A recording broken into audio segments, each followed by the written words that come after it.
what I want to show you here is on the Bitcoin chart. For those of you that watch my videos, I have my chain link chart here. And I've been showing this for quite a while. This is a yellow rising wedge, yellow ascending wedge here, showed up a while back. And these two blue, let me go to the big screen. You see the yellow rising wedge. That's bearish structure. The ascending parallel channels are also bearish. And over the last couple of years, every time on the daily chart, this is the daily chart of Bitcoin.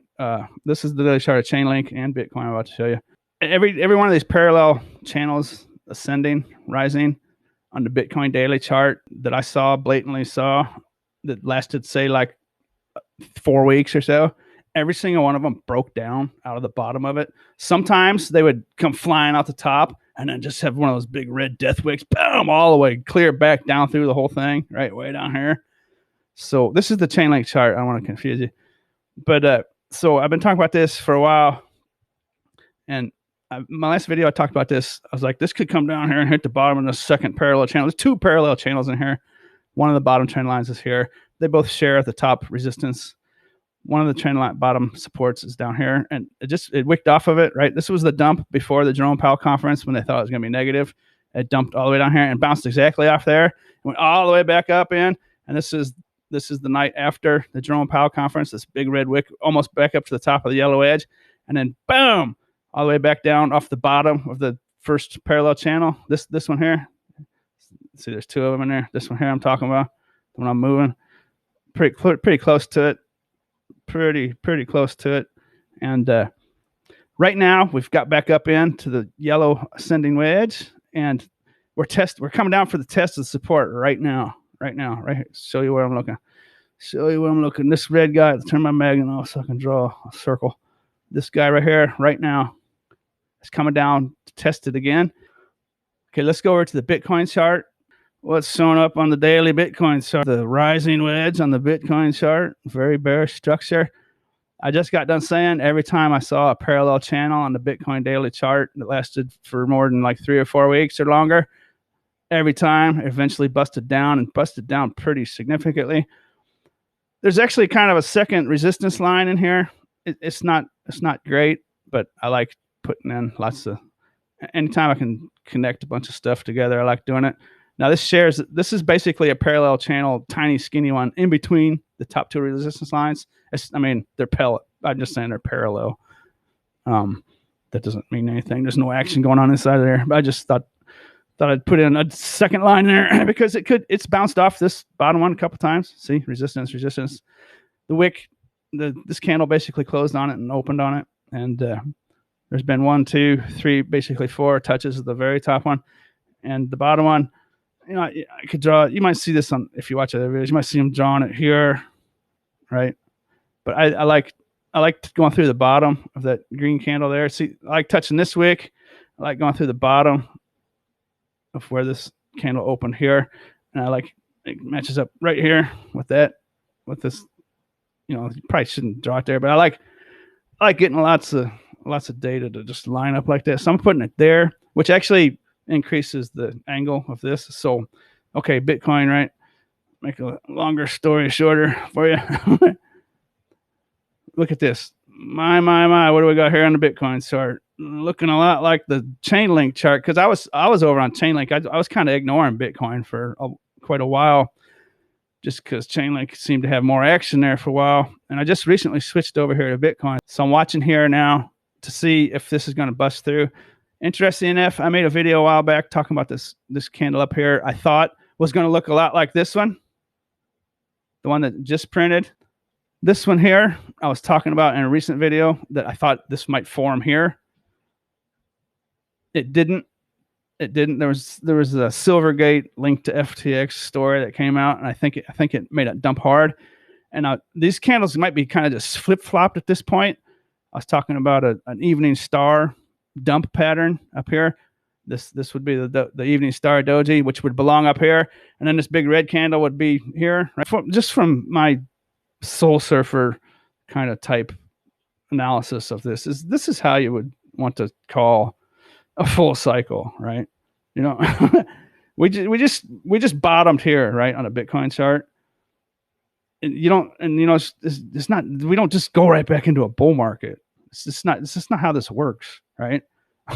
There could still be another washout, right? The hype squad gets you in. Oh yeah, we're gonna have boom, sucker, and then 10 months later, 9 months later, 8 months later, then it really starts, right? But I already talked about that recently. Anyways, a gap. I want to see if there's a gap coming down like there was up here. See the red candle up here started higher than the green. That was after the Jerome Powell conference right here. That means there was a gap. That means there was a lot of buying going on, right? And this is kind of the same thing here, just happened here. So all the ingredients of that evening star doji I was talking about, they've all showed up here. This candle here and this candle here look like they're just flip-flopped. Now, I've never really seen this before. I'm not super experienced, and it doesn't mean a whole lot to begin with, but it's just good to look at to get a feel for it, right? Because I'm in a short, you know, like in the macro, it's good to zoom in and just get a feel for what's going on. This could be a runaway breakdown now, right? This here, this would be, these gaps could turn into a runaway gap where the price just goes fling, right? Or it could be a morning star doji. Would say this candle here is going to come up here. It's going to be green. It's going to be green. It's going to close up in this area, right? It's going to close up here somewhere, and then pump out. But I just think you can see, if you watch that video, I talked about that. It's already red, and let's scrunch this down a little bit. Don't want to give you guys it long leverage along the top. I don't want to give you heart palpitations yet. So this could still pump up. I think the above 24,270, this top yellow line above there is going to be intense selling pressure. I've been calling it the steel ceiling. It would take a lot. It would take a lot of just utter frenzy momentum, in my opinion, to get up there and break through and go up to 25,000. I just think that's asking a lot. Now maybe it does, and maybe it doesn't. I don't care, because it's not going to go much higher if that does happen. Maybe it puts in another range up here. Would be basically worst case scenario for my short position. It's interesting though. See how similar this Bitcoin and Chainlink chart have just all of a sudden. Just let me switch over to the Chainlink chart. See how it's showing up right there at that parallel channel, or the ascending wedge right now. This Bitcoin's just a touch further away. So if it broke out from here, the measured move would be from either one of these top resistance. Sometimes I flip-flop my words in my videos, and it somehow gets through my editing too. Sometimes I'll call resistance support resistance. And just when that stuff happens, man, just think, try to filter it out, I guess. Two resistance lines. So 23,000 basically. It's about this area. It'll be 21,000, about 2,000 for that. And this one, the top one, about, so 2,000 to 2,300 would be the measured move. Let's just call this, say, if it broke out here today on this candle, 23,200. And what, so that'd be about 21,000 ballpark area. And lo and behold, look at this guy. He's got this buy. See this green line here? That's my buy. That's where I buy my first little piece of my short back right here around 21,000. See that, how it's working? That's the measured move from there. And then I've got some more. I think I got like 25% there trying to get rid of. And I got another account where I'm doing it a little differently. And then down here, I think I got like 50% of my position at the old all-time high from 2017, around 19,777. Is where I'm selling 50% of it. And I'm leaving 25% of the position just in case this does come back down to the low or lower. And, you know, this could change. If I see it dump hard, I might just do something different, you know, if it happens while I'm watching. And then let's go over to my other account. Actually, I don't know if I showed that trade. That last trade was in profit. I got a better entry price. This one's in at 23,154, so it has a little way to get into profit. But this is Femex, and they're paying me. The funding right now is 0.01% positive. And I noticed it goes positive to negative. They've changed something up. I'll look into that. But they're paying me to keep my short open. Bottom line, I'm making about $1 an hour. So I'm more than happy to keep this open for a month if need be. Right? What's 24 hours times 30? 24, 48, 72. $720 is how much I would make if I kept it open for a month. Think about that. I'll close it down if need be. But I just want to show you here. Lots of people probably don't talk about that. That's interesting. Now, Femex might not be exactly legal, but I'm not going to worry about it. I'm just a small guy for now. Now, if I started getting into making enough money to where anyone actually cared, then I would change my tune a little bit there. But I'm not going to worry about that now. So, but I'm not. You do what you do. So you can see here I have one of my buy my short position back here a little higher. Have it at 22,400 just in case it doesn't do the measured move and it bounces off this white line. I got a buy order here. And this isn't I'm not actually buying. I'm exiting my short position. So, and then I got another one here around 21,002, 20,950, and 20,001. I think I have 10% of this position actually still left. If it ran down to 15, would still be open as is. And I could change all that, right? I could just cancel all those right away and do something different if I feel like I need to. Let me know in the comments section if there's anything you want me to talk about in the future. I might have this trade open for a month or however long it takes, right? So I still like this a lot. I really do. It sounds stupid to look at this and just go, yeah, I think we're right here. But that's just so accurate. It's not perfect, but in the macro sense, it's basically perfect. It looks we're kind of like right in here somewhere, right? And dump here and comes back up to the top of that range, and then kind of a bigger dump, and that's probably where I sell that first position. That could be like a 20,000, 21,000, and or buy that first short back. Who knows for sure. And then pump, and then this would be where all the HUD squad be like, oh, we're going up to 30,000 right now. It could be a major breakup, right? And then boom, just the whales just shove it down your face, and this is 12,000. That can still happen, and there's no technical analysis out there that can argue and say that cannot happen. But they're talking about this being a double bottom, and I frankly I gotta disagree. That's not a double bottom. It hit the bottom here at November 9th and hit the bottom at November 21st. That is a double bottom, but that would be like someone on the 30-minute chart or the hourly chart in a short time. In the macro scale, that's not a double bottom.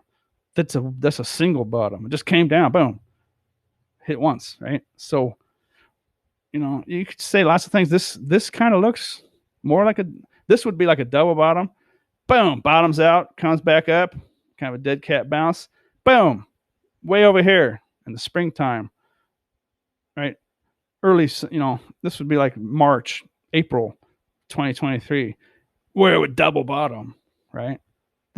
They're saying essentially they're saying this, like this guy, if there was another like little candle here, they would say this one and this one are the double bottom, right? And then zoom out, right? And that's simply not a double bottom on this scale, right?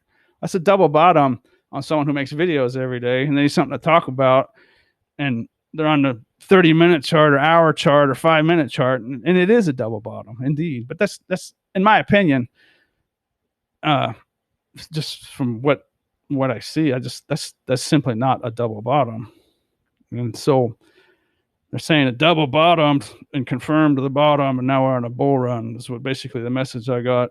And there is no double bottom there in the macro scale, and if this comes to go ahead and does what my happy place chart does, then the double bottom will be like here in May, April, maybe March, April, May. If it came back down again now, that would be closer to a double bottom. So just got to watch out, man. And there's people watching my video right now that probably know more about this and have more experience than I do. So you know, I mean, it's hard to talk to a large crowd, but if there's new people out there, man, just be real careful. And this is probably the final shakeout. And then we probably are hitting the panic/depression stage. And it's hard to believe right now, right? But that's kind of the point.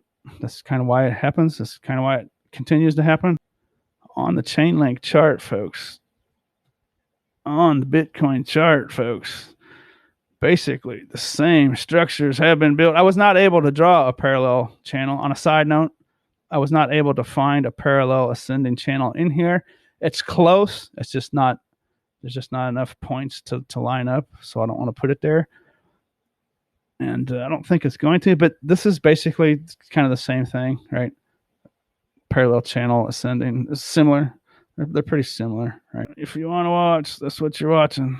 If it bounces back up, the top of this ascending wedge here on the next candle would be 24,200.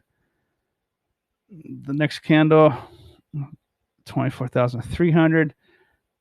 I'd be surprised if it goes above that top yellow line. I'd be surprised if it hits the top green support on the wedge there again. It could, but you can see a week from now, say it pumped hard, 24,700, 24,800.